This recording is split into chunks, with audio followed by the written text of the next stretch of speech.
का हिस्सा नहीं था, बल्कि एक परंपरा थी, एक आदत थी और सबसे बढ़कर एक अनकही खुशी थी।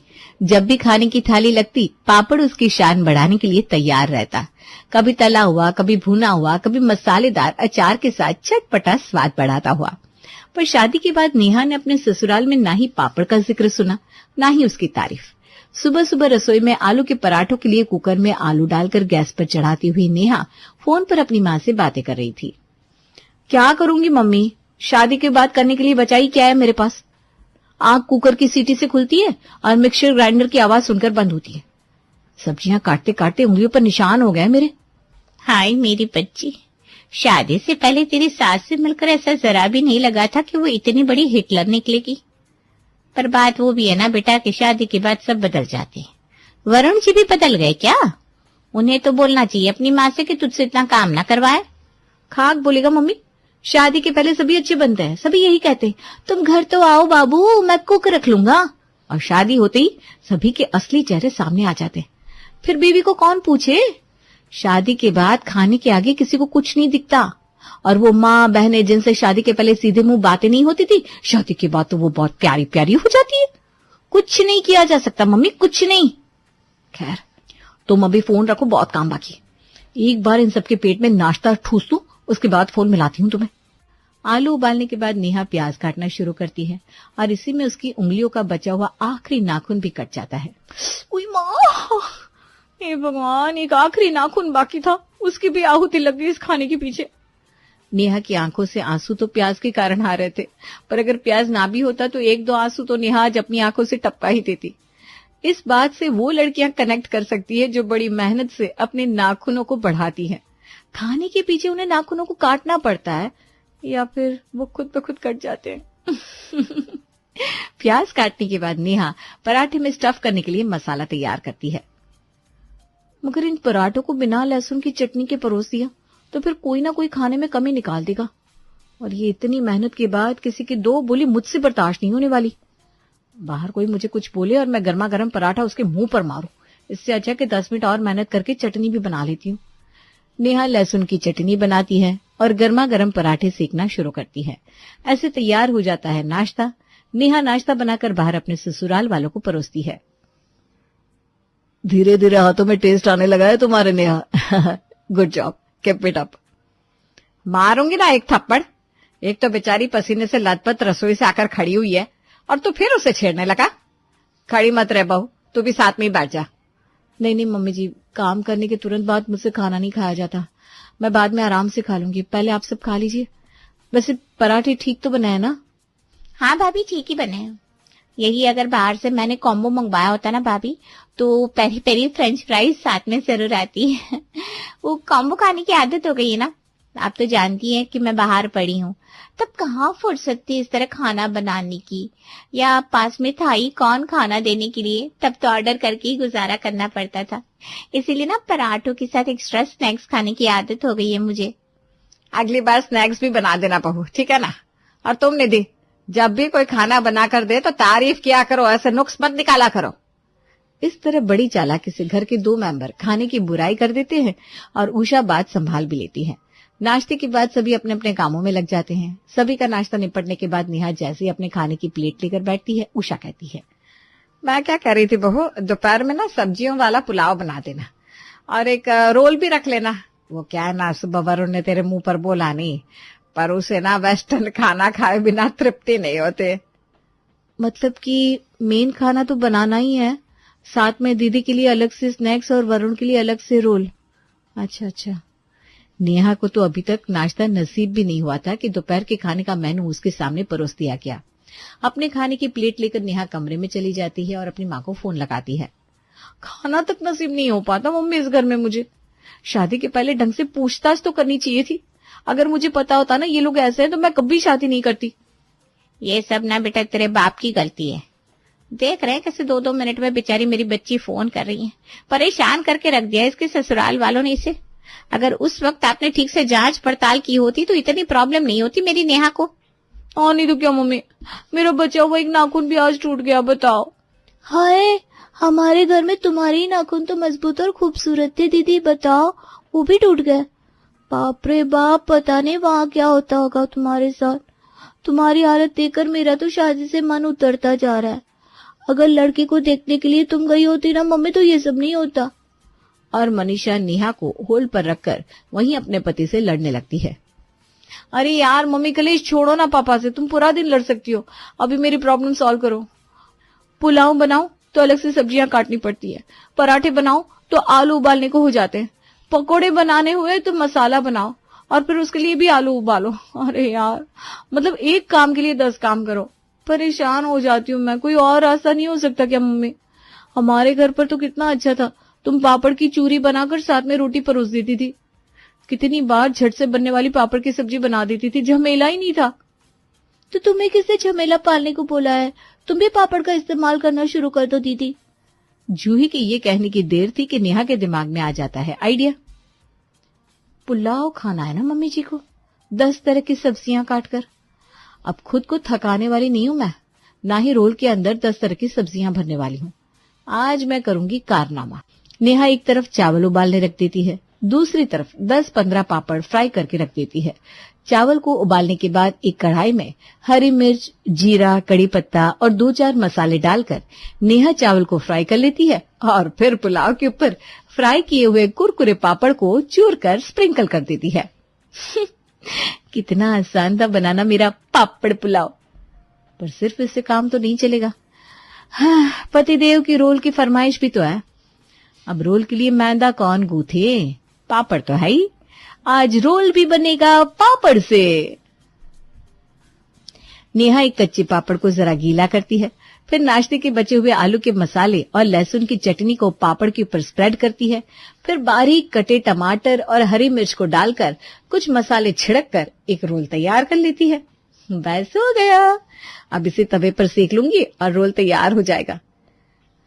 बाकी दीदी के लिए पापड़ का चाट बना देती हूँ, हो गया स्नैक तैयार। हर रोज दोपहर का खाना जो बनते बनते 2-2.5 घंटे हो जाते थे, आज तो आधे घंटे के अंदर ही बनकर तैयार हो जाता है। टाइम से पहले ही आज नेहा खाना डाइनिंग टेबल पर लगा देती है। तेरी तबीयत तो ठीक है ना बहू? दोपहर का खाना जो हमें शाम के 4 बजे मिलता था, आज तो ठीक 2:30 बजे बनकर तैयार हो गया। ऐसा कैसे? आप लोगों को भी ना शांति नहीं है, बेकार में ही मेरी बहू को परेशान करते हैं। अरे भाई, सीखते सीखते कभी तो सीखेगा ना इंसान। अब सीख गई है समय पर काम करना। अच्छा क्या बहू जो वक्त पर खाने का काम कंप्लीट कर दिया, वरना नाश्ते और दोपहर के खाने के बीच में इतने घंटों का गैप हो जाता था, पेट में ना गैस हो जाती थी। अब जल्दी से बैठिए और खाना खाइए और तारीफ कीजिए, तब जाकर मेरी टेंशन खत्म होगी। पापड़ का इस्तेमाल करके नेहा ने खाना तो बना दिया था, पर उसके मन में अभी भी डाउट था, क्योंकि उसके ससुराल वालों ने ऐसा कुछ पहले कभी खाया नहीं था। एक एक कर सभी खाना टेस्ट करना शुरू करते हैं। ये क्या रोल बनाया तुमने नेहा? क्यों, क्या हुआ वरुण? ये शक्लें क्यों बना रहे हो? अच्छा नहीं है क्या? हाँ जरूर ना, टमाटर ज्यादा पिंपले हो गए होंगे, मुझे लग ही रहा था। अभी मैं जाकर दूसरा बनाकर लाती हूँ। अब टमाटर का फॉल्ट था या उसकी खासियत ये तो नहीं पता, उसके चक्कर में ये रोल जबरदस्त बन गया है। चलो फाइनली खाने के साथ काम करना सीख गई तुम। और ये पापड़ चाट तो पेरी पेरी फ्रेंच फ्राई से भी टेस्टी बना दी भाभी, अपने कसम से मान गई मैं आपको। वैसा पुलाव जरा अलग नहीं लग रहा उषा जी? अलग भी है और स्वादिष्ट भी है, वरना हमेशा एक ही स्वाद का खाना खा खाकर मेरा तो मन पुलाव से हट गया था। वो तो आपका मन था, इसलिए मैंने बहू को पुलाव बनाने को बोल दिया था। बहुत अच्छा किया बहू, जो तूने दूसरे तरीके से पुलाव बना लिया। वैसे क्या डाला है तूने इसमें? वो क्या है ना मम्मी जी, शादी के पहले तो वरुण मुझे कहते थे कि शादी के बाद वो घर पर कुक लगा लेंगे, पर जब मैं यहाँ आई तो आपने पैसों का हवाला देकर कुक के प्लान को कैंसिल कर दिया। तब मुझे समझ में आया कि घर में पैसों को लेकर चलना कितना इम्पोर्टेंट है। पुलाव में बेकार में 10 तरह की सब्जियां आ जाती, और सब्जियां महंगी कितनी हो रखी है, इसीलिए मैंने सब्जी का सब्स्टिट्यूट निकाला है। तो ये पुलाव सिर्फ स्वादिष्ट नहीं, सस्ता भी है। ये सुनकर तो सब और खुश हो जाते हैं और खाने की जमकर तारीफ करते हैं, जिससे नेहा का टेंशन सॉल्व हो जाता है। पर ये तो सिर्फ शुरुआत थी। नेहा के ससुराल वालों के साथ अब क्या होने वाला था ये वो खुद भी नहीं जानते थे। अगली सुबह नेहा को जगाते हुए वरुण कहता है, अरे मैडम 7:30 बज गए हैं, 9 बजे तक तो नाश्ता तैयार करना है। और तुम्हें नहीं नहीं तो भी 2 से 2.5 घंटे नाश्ता बनाने में लगती है। कब उठकर नहाओगी, पूजा करोगी, घर वालों को चाय दोगी। चीजों को लेकर ना टेंशन बहुत लेते हो तुम वरुण। ये टेंशन शादी के पहले भी ली होती तो बीवी को लाऊंगा तो उसके लिए क्या क्या अरेंजमेंट करनी पड़ेगी। शायद घर का इतना प्रेशर मुझ पर नहीं आता। मेरा मतलब है कि टेंशन मतलब वरुण, मुझे पता है घर वालों को 9 बजे तक नाश्ता चाहिए, दे दूंगी मैं। ये कहकर नेहा आधे घंटे के लिए और सो जाती है, फिर उठकर सभी के लिए चाय बनाती है।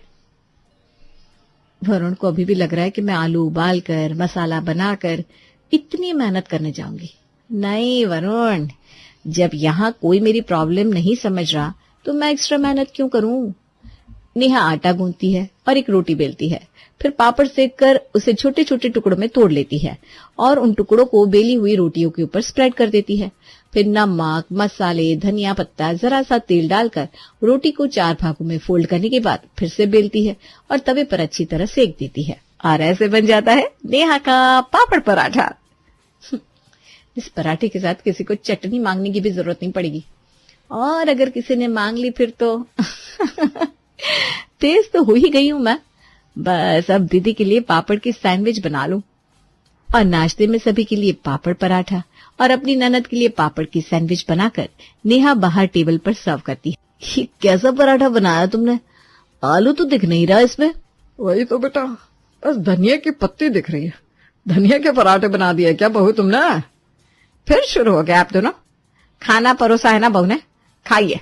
कमी लगेगी फिर बहू है ना सामने, दूसरा बनाकर दे देगी। है ना पराठा? और पराठे सेक कर जरूर दे दूंगी मम्मी जी, पर फिर से नए स्टफिंग के साथ पराठा नहीं बना पाऊंगी।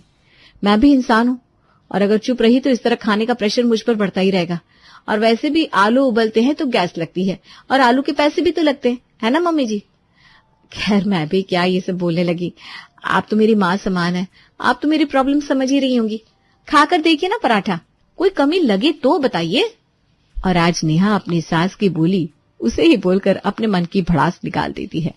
सभी पराठे खाते हैं और उन्हें पराठे बहुत अच्छे लगते हैं। रोज नई नई डिशेस ट्राई करिए भाभी आप। ये पापड़ की सैंडविच ना काफी सॉलिड है। इस तरह नेहा खुद ही अपने काम के प्रेशर को कम करने के लिए कभी पापड़ की सब्जी बना देती, कभी पापड़ सूप, कभी कुचुम्बर पापड़। इसी तरह दिन बीत रहे थे। आज निधि की कुछ सहेलियां घर पर आने वाली थी।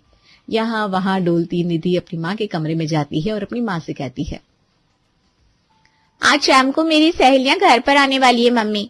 अब रेस्टोरेंट से मंगाकर खिलाऊंगी तो कितना खर्चा लग जाएगा। भाभी से कहकर चाय नाश्ते का अरेंजमेंट करवा दो ना। अरे बेटा तू क्यों फिक्र करती है, नाश्ता तो बनाना ही होगा उसे। रसोई का काम ही कितना होता है, और तेरी 7-8 सहेलियां वैसे भी कितना खा लेगी। मैं अब भी जाकर नेहा को शाम के खाने की तैयारी करने को कह देती हूँ। और अच्छाई का चोगा ओढ़े उषा रसोई में जाती है और नेहा को कहती है,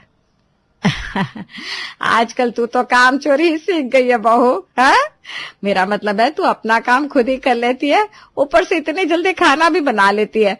तो 8-10 लड़कियों का खाना बनाने में कितना ही वक्त जाएगा तेरा। आज शाम को ना निधि की कुछ सहेलियां घर पर आने वाली है, उनके लिए चाय नाश्ते की तैयारी कर लेना। इसी बहाने तुझे अपना टैलेंट दिखाने का मौका भी मिल जाएगा।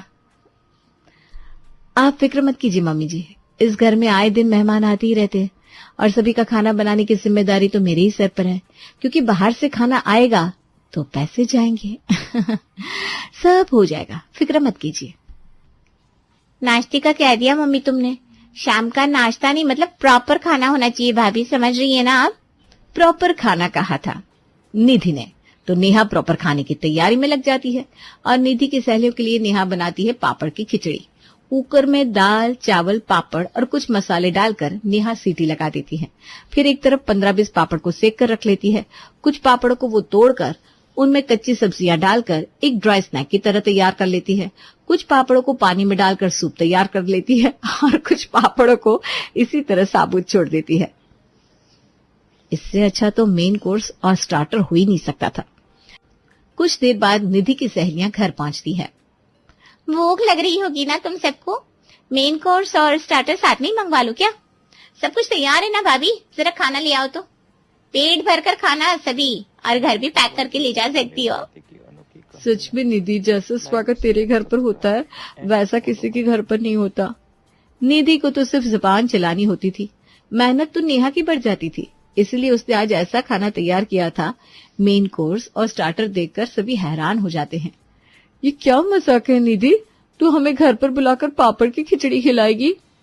और ये इसे तो स्टार्टर कहती है, पापड़ का सूप पियेंगे हम स्टार्टर में? मुझे लगा था मनचाओ सूप या टमाटो सूप होगा। बड़ा कह रही थी पैक करके घर ले जाना, इस पापड़ को क्या पैक करें हम? ये सब क्या है भाभी? ये क्या बनाया आपने? काम नहीं करना था तो बोल देती। इससे पहले कि नेहा अपने पक्ष में कुछ कहती, निधि की सहेली रेणुका कहती है, वो तो तुम्हारे खुद की समझ की बात है ना निधि। जब भी हमारे मिलने का प्लान होता है, हम में से किसी की माएं एक साथ इतने सारे लोगों के नाश्ते को बनाने के लिए तैयार नहीं होती, और हम खुद इतनी मेहनत करना नहीं चाहते, इसीलिए रेस्टोरेंट में मिलते हैं। पर तुम बेशर्मों की तरह हर बार सभी को अपने घर पर बुला लेती हो और काम अपनी भाभी के सर मर देती हो। कभी भाभी पिज्जा बना दीजिए, कभी फ्रेंच फ्राइज, कभी आलू के पकोड़े, कभी फ्राइड राइस, मंचूरियन। इतने के बाद भी तुम्हारी भाभी ने हमारे सामने कुछ तो परोसा है। इसकी जगह अगर मेरी भाभी होती ना, तो एक उल्टे हाथ की ऐसी देती कि ननद ठीक होती ही ससुराल वालों के होश भी ठिकाने लग जाते। रेणुका की बातें सुनकर सभी हक्के बक्के रह जाते हैं, खास करके उषा। सॉरी भाभी, हमें ऐसा नहीं कहना चाहिए था। रेणुका की बात बिल्कुल सही है। हम भी ना बेशर्मों की तरह मुंह उठाए आ गए और खाने की फरमाइश भी कर देते हैं। और ये प्रीति तो खाना पैक करके भी ले जाती है। उम्र में हमसे 3 से 4 साल ही बड़ी हैं आप। किसी एक पर्सन पर इतना प्रेशर डालना गलत है। I am sorry. सिर्फ हमारे और तुम्हारे समझने की बात नहीं है ये निधि, ये आपको भी समझना चाहिए आंटी जी। निधि ने बताया था मुझे कि आजकल कैसे भाभी बार बार पापड़ों का इस्तेमाल कर रही है खाना बनाने में। मुझे तो लगा था इतने प्रेशर के बाद वो डायरेक्ट खाना बनाना बंद कर देंगी, पर उन्होंने फिर भी सब्स्टिट्यूट ढूंढा और आप लोगों की प्लेट में परोसा खाना। खुद भी इनिशिएटिव लीजिए और अपनी बहू के काम में हाथ बटाइए आंटी जी, वरना जिस दिन सहते सहते ये चिड़िया बाज बन गई ना, फिर दिक्कत होनी है। रेणुका की बात उषा के दिमाग में ऐसी जाती है कि उषा के साथ साथ नेहा के सारे ससुराल वाले लाइन पर आ जाते हैं और अगली सुबह से निधि और उषा नेहा के कामों में हाथ बटाने लगते हैं और वरुण और महेश बेकार की फरमाइशें करनी छोड़ देते हैं।